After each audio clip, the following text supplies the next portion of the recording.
Ya, ahora sí. Estamos grabando y comenzamos entonces con esto. Ahorita solo puedo ver la diapositiva, no puedo ver el chat y todas esas cosas. Así es que no duden en interrumpir si tienen alguna duda o algo urgente que comunicar, ¿ya?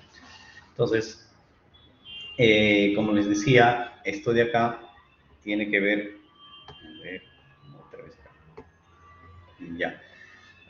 Los exámenes auxiliares no dejan de ser un examen auxiliar y lo principal, lo primordial como todo, es la historia clínica. En la aproximación a la enfermedad en general comienza desde la anamnesis, desde la historia clínica.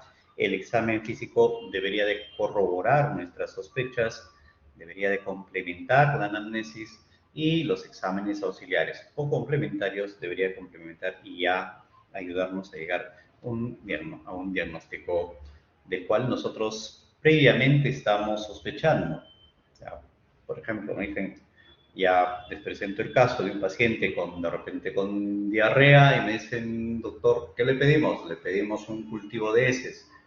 Ya, pero ¿qué esperas aislar en ese cultivo? Hay, por ejemplo, Salmonella, Shigella, Campylobacter. Vas buscando, vas identificando qué es lo que espero encontrar de ese examen. Entonces, ahí sí vamos a tener una ayuda. No es que ya, el paciente está en emergencia, hazle el protocolo de emergencia, el perfil de emergencia.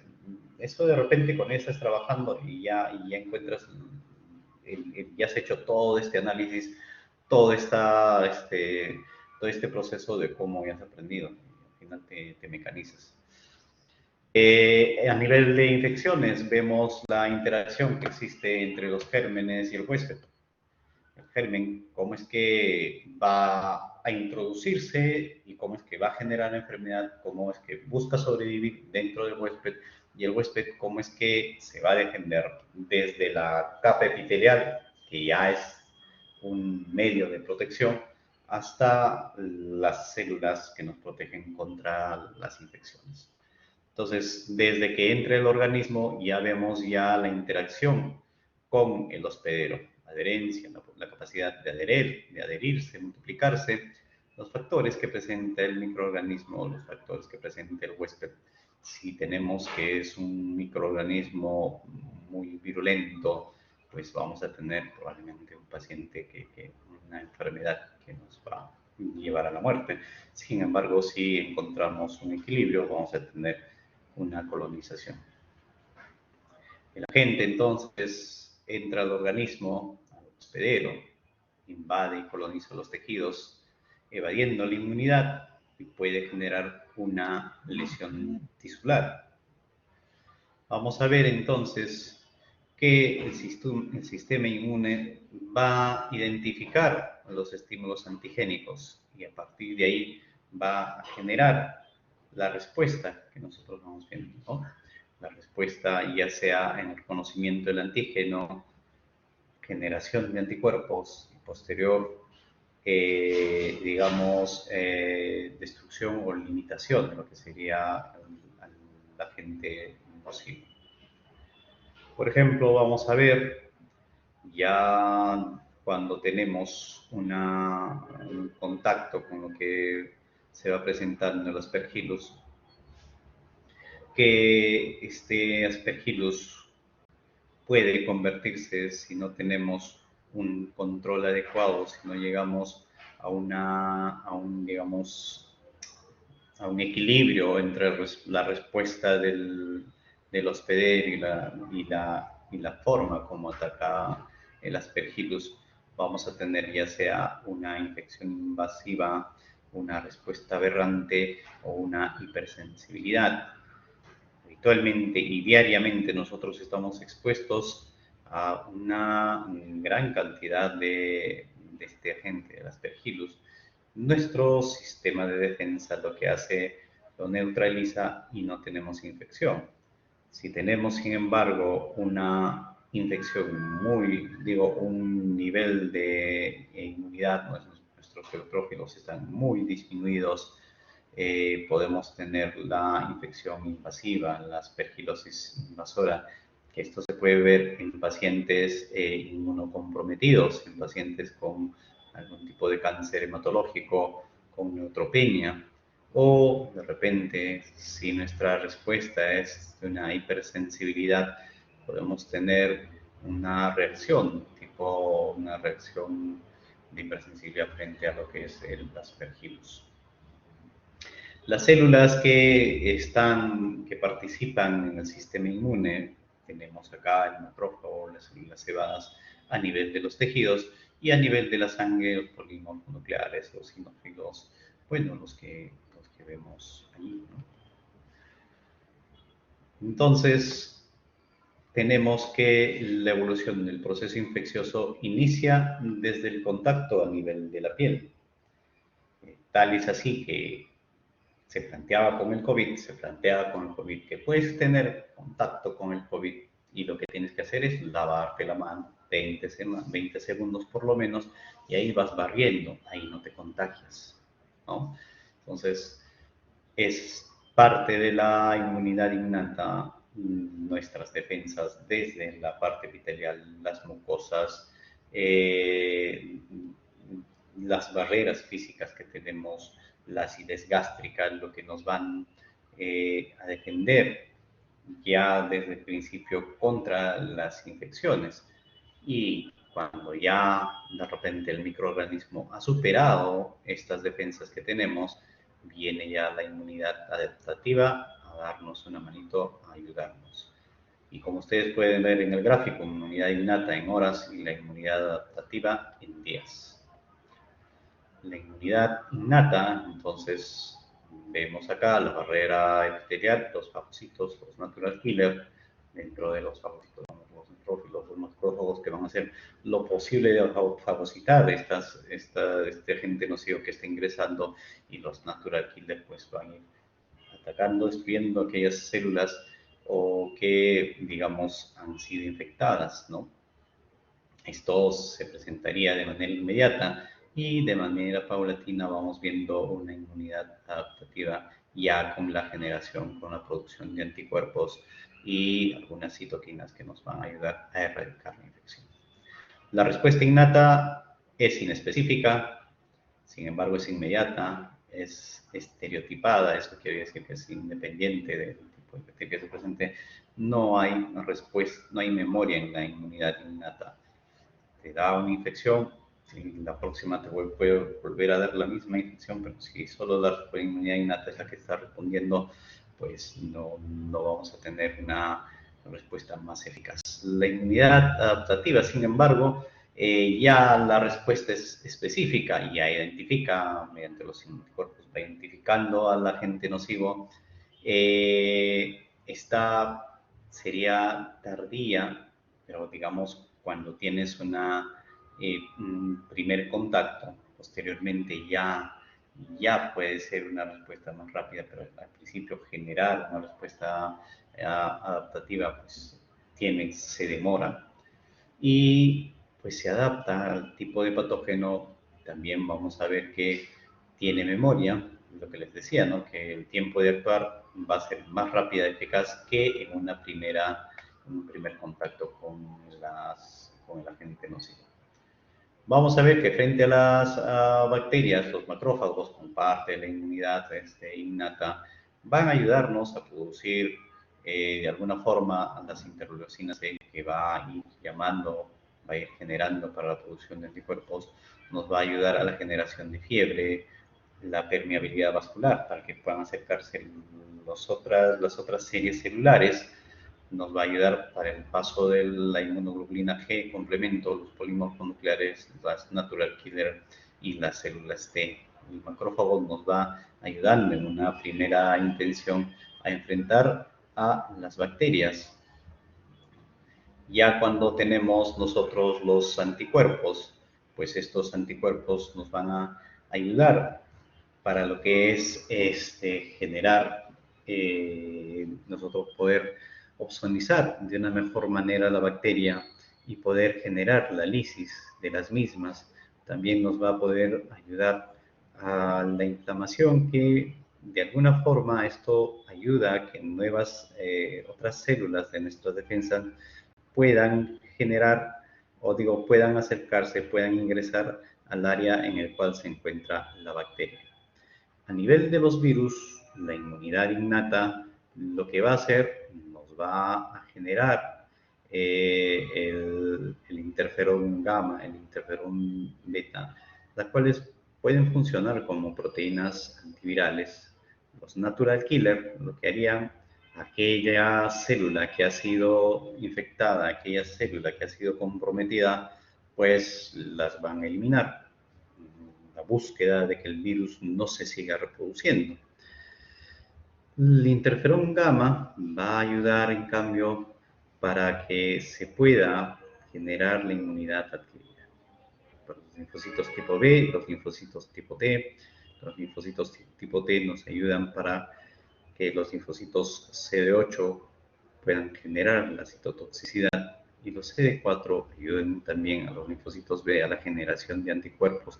Y estos anticuerpos lo que van a hacer es generar, bloquear la unión del virus con las células y de forma tal que se pueda evitar que se siga reproduciendo el virus y así se siga generando enfermedad. La inmunidad innata, entonces, vamos a ver que busca generar la eliminación del virus como tal. Y si es que el virus ya afectó a alguna célula, el natural killer lo que va a hacer destruir el virus. La inmunidad adaptativa, con la generación de anticuerpos, lo que va a buscar es que el virus no pueda ingresar a las células y de esta forma no se pueda perennizar la infección. Y ya con los CD8 vamos a generar igual lisis en las células infectadas. Veamos pues qué es lo que se genera frente a los virus. Vemos que los interferones se generan al principio en la búsqueda de lisar a los virus, de eliminar a los virus, los natural killer, también en búsqueda de eliminar a las células infectadas, pero posteriormente estas van disminuyendo y se van generando anticuerpos y factores de complemento, células, perdón, que van a ir directamente a actuar contra el virus. A nivel de los hongos, vamos a ver que el efecto de las células dendríticas y de los macrófagos va a hacer que se puedan liberar una serie de citoquinas, las cuales van a reclutar a los neutrófilos y van a generar una serie de quimoquinas que van a ayudar a eliminar a los hongos, de forma tal que nosotros, como les decía, tenemos diariamente un contacto directo con un sinfín de hongos, pero son destruidos por parte de nuestro sistema de defensa. Cuando disminuye, por ejemplo, los pacientes con neoplasias hematológicas, cuando disminuye los neutrófilos, pues no habría que neutrófilos a los cuales reclutar y por ende los péptidos antimicrobianos no se podrían generar, por lo cual los hongos podrían reproducirse, digamos, a su gusto. El problema con los parásitos ya es el tamaño de los mismos, ¿no? O sea, de alguna forma estos escapan tanto a la acidez gástrica como al efecto de nuestros anticuerpos. Entonces, ahí ya es un poco más difícil.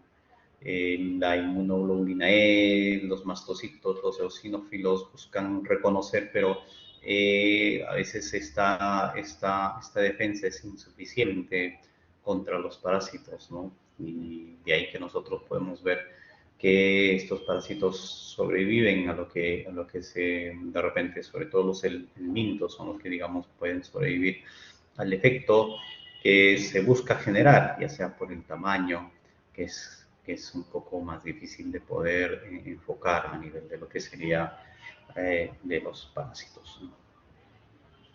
Entonces vamos a tener que la inmunidad innata, al fallar esta de repente, ingresa el agente a nuestro cuerpo y produce infección.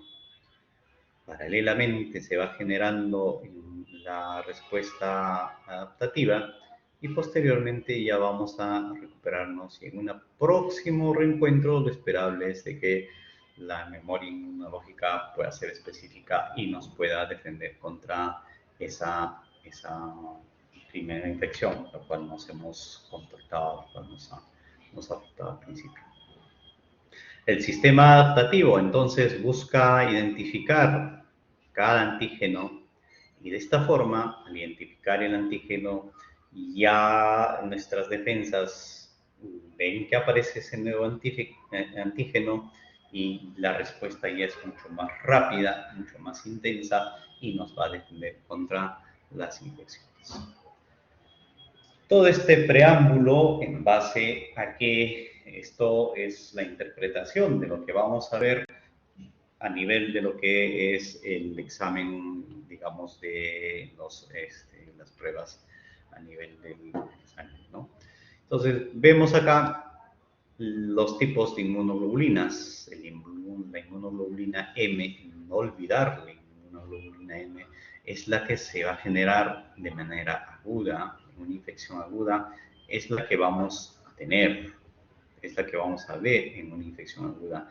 Pero ¿cuál es el detalle? La inmunoglobulina M se demora, no es que llega el paciente, no es que llega la infección, llega la bacteria, el virus y automáticamente en horas estás generando inmunoglobulina M, no es así. Esto se genera en promedio entre 5 o 7 días y esta pandemia del COVID nos lo demuestra, que es lo que nos decían, ¿no? El periodo de ventana era como 7, 14 días, decían algunos, con respecto a las pruebas serológicas.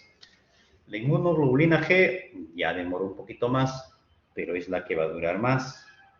Ya acá lo describes, generando después de la inmunoglobulina M. La inmunoglobulina A, esta es muy importante por su rol a nivel de la saliva, moco, la leche, a nivel de mucosas. Entonces, la inmunoglobulina A es muy importante y nos va a defender a nivel general de las mucosas. La inmunoglobulina D, estas sustituyen a la IgM y tienen más afinidad que las otras, y la inmunoglobulina E a nivel de procesos alérgicos. El diagnóstico de las infecciones tiene mucho que ver con la anamnesis, tiene mucho que ver con la parte de la anamnesis.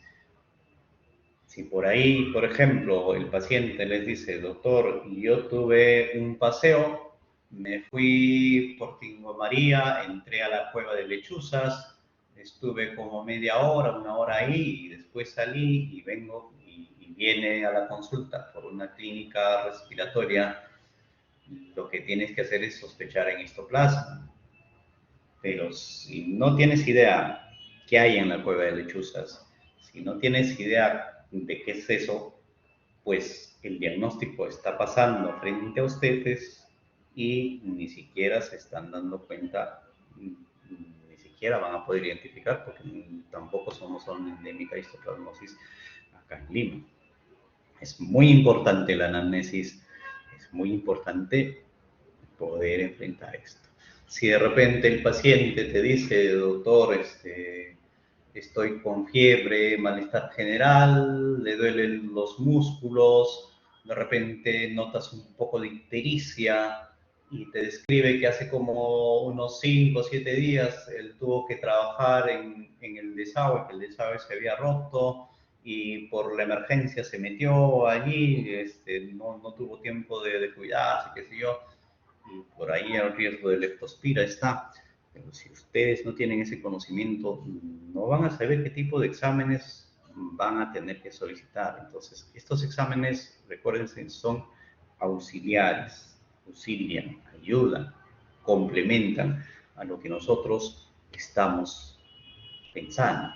Entonces, la anamnesis es muy importante, la exploración física también lo es. Si tu paciente llega de repente con una tos seca, con una dificultad respiratoria de apenas 2 semanas, no, bueno, digamos, una tos seca de 2 semanas y una dificultad respiratoria de repente de 1, 2, 3 días, y le examinas todo, pero no le abres la boca, no identificas que ese paciente tiene muguet oral, pues se te pasa por la cabeza, no piensas en VIH y no pides los exámenes como para descartar una neumocistosis. La anamnesis, el examen físico y posteriormente el examen auxiliar, ayuda. Entonces, vamos a lo que nos llama. Infección aguda, vamos a buscar cultivo, métodos moleculares. Bueno, ahora casi para todo hay PCR. El detalle es que en nuestro país esto es un poquito oneroso, ¿no? Un poquito caro, y es que no siempre lo tenemos a la mano. Los métodos indirectos, entonces, el IgM. Es un marcador eficaz, pero con limitaciones. ¿Ya? Limitaciones, porque no es que te infectas y inmediatamente se genera el IgM. Hay que tener en cuenta eso. Menos valor en las reactivaciones debido a la fugacidad, o sea, en una reactivación va a subir y va a bajar rápidamente. Entonces, también es importante conocer el estado inmunitario del paciente. Por ejemplo, si el paciente tiene la vacuna contra la hepatitis B, nos ayuda bastante y eso para ustedes es muy importante. Diagnóstico serológico incluye aglutinación, ELISA, la inmunocromatografía, la inmunofluorescencia indirecta, la inmunoelectrofluorescencia, el Western blot. La aglutinación, pues, vamos a coger la reacción que se presenta entre unión antígeno-anticuerpo, ¿ya? De forma tal que estas pruebas suelen ser pruebas muy sensibles, pero poco específicas, ¿ya? Las aglutinaciones, por ejemplo, para sífilis, el paciente tiene anticuerpos por ahí en la sangre, lo que tú haces, buscas un reactivo que tenga antígenos, los sometes a la muestra y esta muestra va a aglutinar, va a aparecer así como granitos, aparece, y esto es lo que vamos a ver cómo se va presentando. Y dependiendo a cómo se presenta, nosotros, por ejemplo, en sífilis ponemos el RPR reactivo, dilución 1/2, dilución 1/4. Entonces, tengamos presente que la aglutinación, ELISA, Western blot, son métodos diagnósticos, no son exclusivamente para esa enfermedad. El RPR, pues por las siglas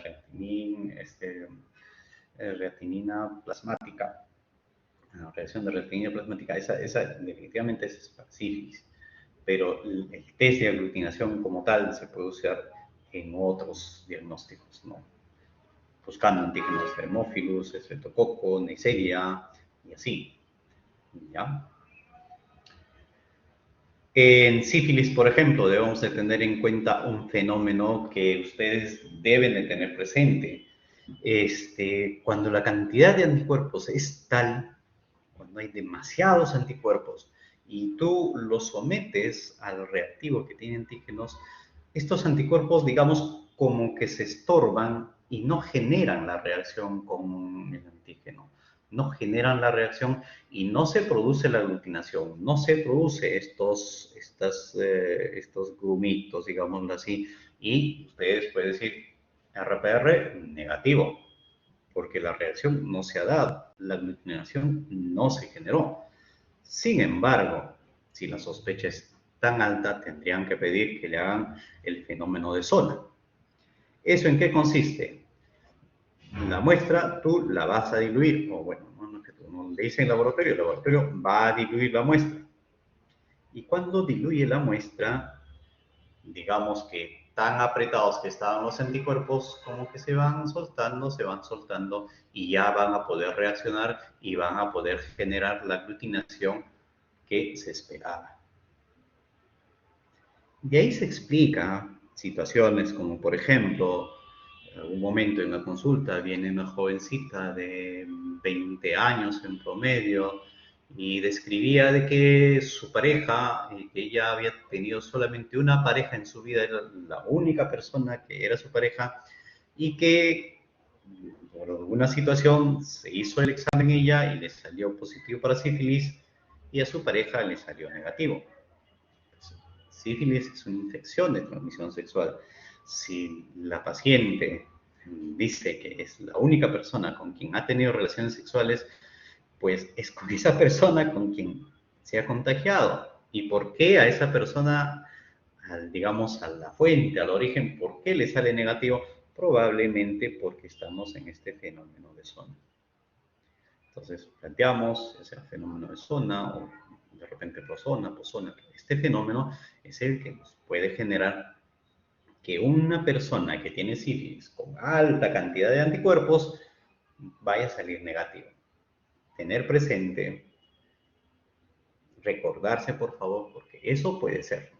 Lo van a identificar. La persona pues, hasta se siente ofendida. Yo cuando, que no sé qué, y tú con cuántos estarás, y no sé qué, que esto, que el otro. Son situaciones que se pueden generar, que se pueden presentar. La fijación del complemento, esta es la capacidad, ¿no?, del complemento para unirse a los complejos antígeno-anticuerpo. Esto vamos a tener en dos fases.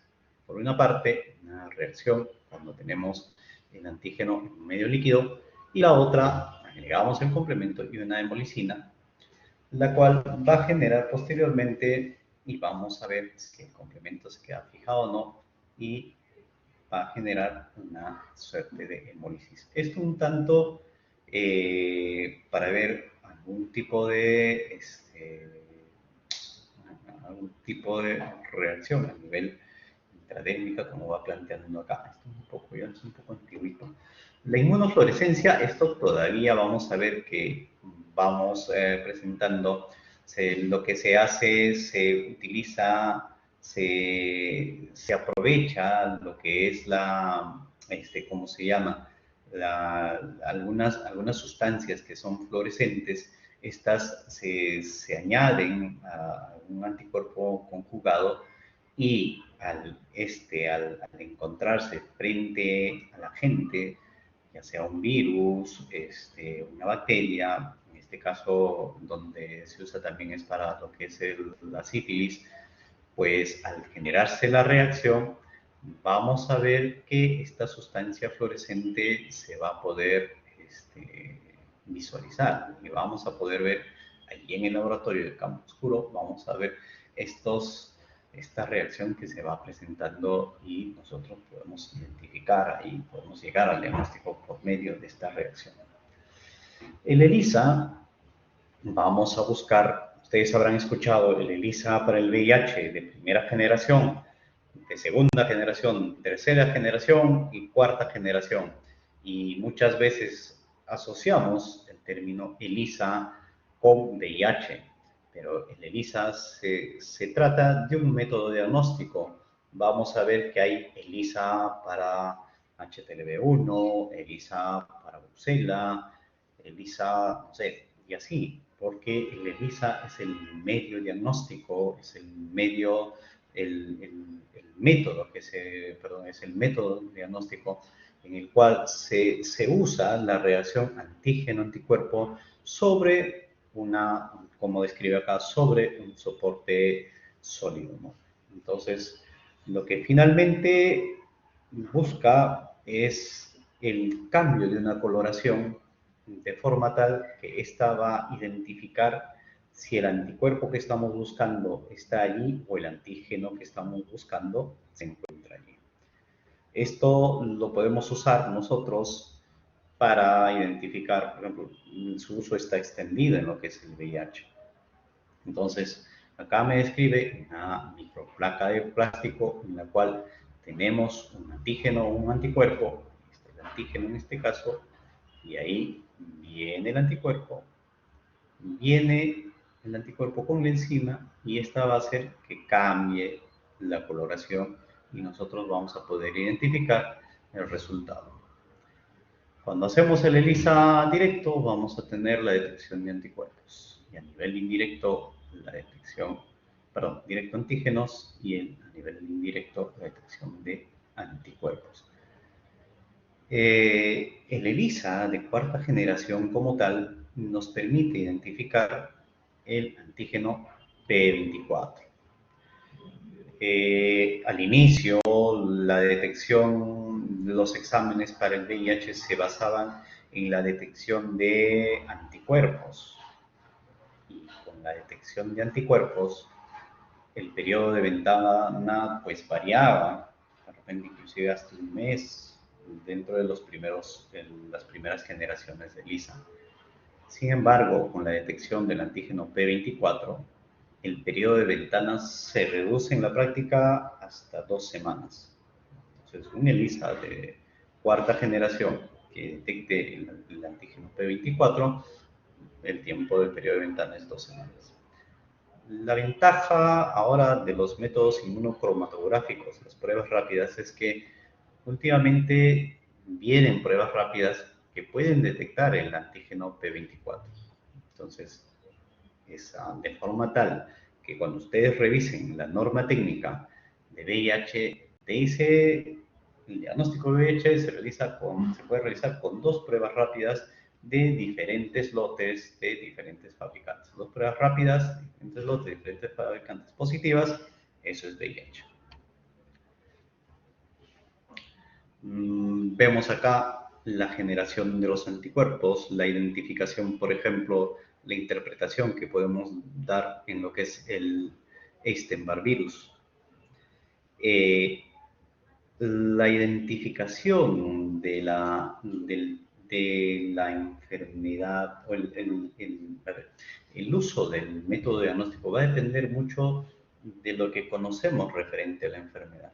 Para el Epstein-Barr virus, por ejemplo, debemos de tener en cuenta el antígeno temprano, el antígeno nuclear, el antígeno EMNA y el antígeno de cápside. Dependiendo de la presencia de estos, es que nosotros vamos a poder identificar una infección aguda por Epstein-Barr virus. ¿Cuál es el detalle? En países como el nuestro, generalmente a una temprana edad nosotros nos estamos exponiendo a este virus y ya cuando el paciente, cuando la persona es adulta, le haces la prueba, la serología para Epstein-Barr virus y vas a encontrar que tiene el resultado IgG positivo, IgG negativo.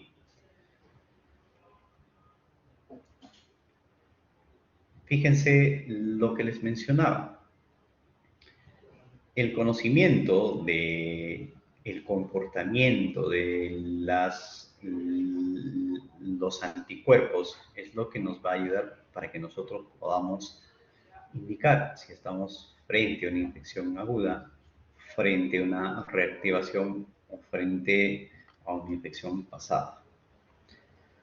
El antígeno de la cápside viral, el antígeno BCA, IgM, si es positivo, pues nosotros vamos a pensar, debemos ir pensando que esto es una infección aguda. Pero vemos IgG también positivo, va por ahí. En lo que se refiere a una infección pasada, vamos a ver que el IgM es negativo. En la infección pasada, entonces, vamos a ver IgMs negativos. No alarmarse entonces si nosotros vemos un resultado de IgG positivo y eventualmente pasa eso. Vemos que el paciente tiene IgG positivo y decimos, ya, no, ¿sabe qué? Te ha salido Epstein-Barr virus IgG positivo, tienes esa enfermedad. No es así. El IgG positivo me indica que has tenido contacto. Queremos saber si tienes una infección aguda, pues pidamos los otros marcadores. Hepatitis B. Vamos a ver que en hepatitis B los marcadores de tamizaje son 2. Buscamos antígeno y buscamos anticuerpo. ¿Qué antígeno buscamos? El antígeno de superficie. ¿Y qué anticuerpo buscamos? El anticore total. No buscamos el anticore IgM, sino buscamos el anticore total.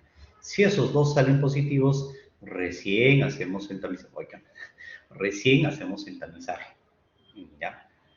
El comportamiento va a ser que al principio el paciente va a tener el antígeno superficie presente. En promedio, en 6 meses, el 90-95% de las personas que se exponen a la hepatitis B van a controlar la infección y van a anular, digamos, esa infección, porque ustedes no se olviden que la hepatitis B es un virus ADN, un DNA virus, y va a estar así como dormido, como latente. Se podría reactivar en situaciones extremas, tampoco se reactiva tan fácilmente. Situaciones extremas, como de repente un VIH totalmente sin control o una neoplasia con un compromiso muy severo a nivel de la inmunidad o con el uso de algunos antimonoclonales. Entonces, en el inicio vamos a ver que el antígeno superficie está elevado.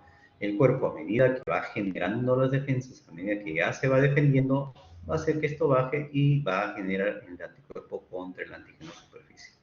Entonces, nosotros pedimos antígeno superficie y anticore total. Si ambos son negativos, pues no hay problema, no ha tenido contacto con el virus de la hepatitis B. Si el antígeno superficie es positivo, eso significaría que hay réplica, que hay actividad. El antígeno superficie positivo me indica actividad. El antígeno E positivo me indica que se está replicando. El antígeno, el anticore total, me indica contacto. Si es que es anticore IgM, es un contacto reciente. Me voy a aceptar el cuadrito, no está en una proximidad. Hemaglutinación indirecta está el test de microhemaglutinación. Esto también coge lo que sería lo que son los antígenos y va buscando usarse de repente para lo que sería la sífilis, para el triconeumatoide. La inmunocromatografía es algo que se ha usado, pero que hay que tener cuidado en el uso de la inmunocromatografía. Estas pruebas rápidas que en la actualidad se están usando casi para todo.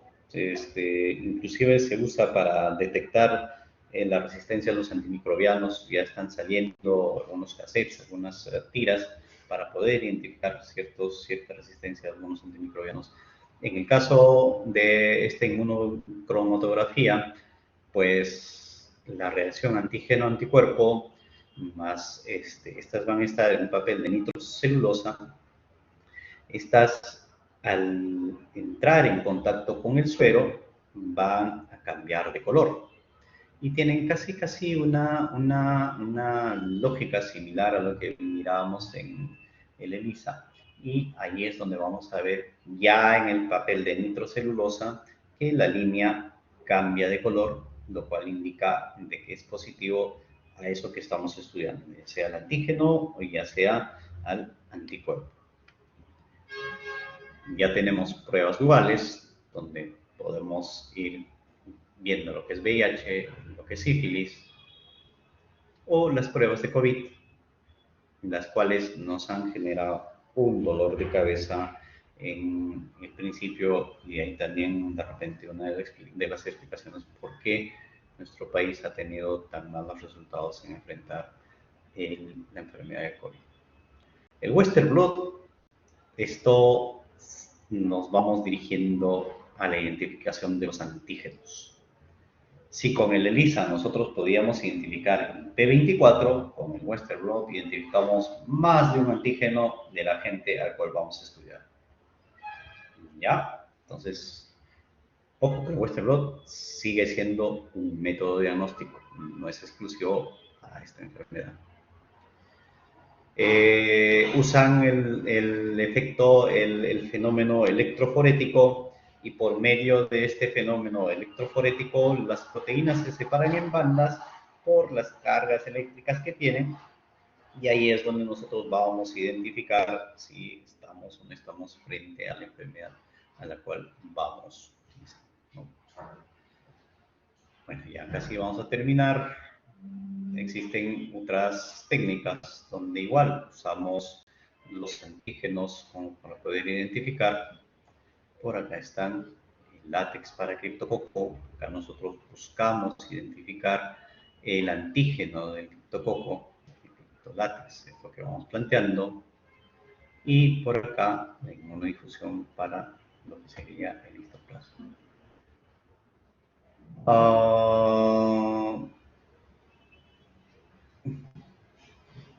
Bueno, vemos que por ahí se podría, estos anticuerpos se podrían medir, pero de todas maneras siguen siendo un marcador indirecto de una infección previa o actual. Ustedes van a ver que a veces vienen con algún tipo de titulación los resultados, los cuales nos van a orientar un tanto así estamos frente a un tipo de infección, ya sea directa o indirecta.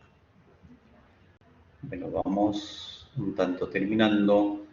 Lo que vamos a escuchar bastante, lo que en la actualidad un tanto trata de desplazar este tipo de exámenes es el estudio del PCR, pero por el costo a veces no es accesible y además las pruebas serológicas de alguna forma todavía tienen vigencia, todavía nos ayudan para tener un enfoque diagnóstico, pero depende de cómo es que nosotros integramos estos exámenes a la patología en la cual vamos a tratar, a la cual vamos a diagnosticar. Tener presente que el IgG puede generar, para quien no esté adecuado, para quien no esté entrenado, puede hacerte pensar que estás frente a una infección aguda, no necesariamente siendo esta una infección aguda, sino un contacto pasado. Si tienen alguna pregunta, tienen alguna duda, ya, discúlpenme, les digo, solamente tenía, en mi pantalla solo podía ver la, la presentación. Veo que hay dos manos levantadas. ¿Cuál es su pregunta?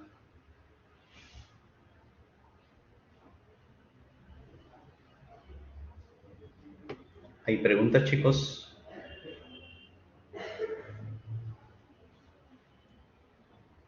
¿Dudas, preguntas? A ver, por acá veo algo en WhatsApp.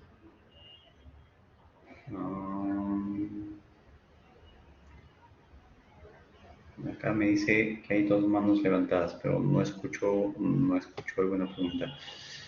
En general, anticuerpos, que es lo que más van a ver y es lo que de repente tiene más acceso la población. Anticuerpos es IgM, infección aguda, IgG, infección crónica. Por ejemplo, para el dengue, esto se repite para las infecciones virales.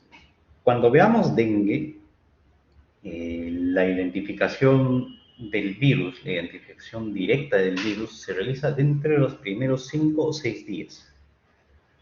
Ahí tenemos tiempo para identificar el antígeno MS1 o hacer un cultivo viral. Después de ese tiempo, lo que me va a ser útil para dengue sería los anticuerpos. Ya busco IgM después de ese tiempo. Y lo mismo se replica para las infecciones de los virus respiratorios, influenza, por ejemplo. Si estoy dentro de los primeros días, me va a ser útil hacer una búsqueda de identificar directamente al virus. Después de ese tiempo, ya no me va a ser útil, porque ya el virus no lo voy a identificar, no lo voy a encontrar, encontraría el anticuerpo. Ahora, Depende del caso también, pues, ¿no? Si es una infección muy severa, por ejemplo, en COVID, la identificación es en los primeros días, pero si es una infección severa, si el paciente llega a UCI y todo, pues se puede identificar pasados 10 días inclusive. ¿Dudas, preguntas? ¿Alguna pregunta, alguna duda, muchachos? Si no hay dudas, creo que eso sería todo. ¿No hay preguntas? Bueno, chicos, entonces hasta ahí quedamos. Eso sería todo. Nos vemos. ¿Cómo se sale de acá? Ya. Bueno, chicos, un gusto. Estudien. Hasta pronto. Suerte. Nos vemos. Gracias, buen fin de semana, doctor. Igualmente, hasta pronto.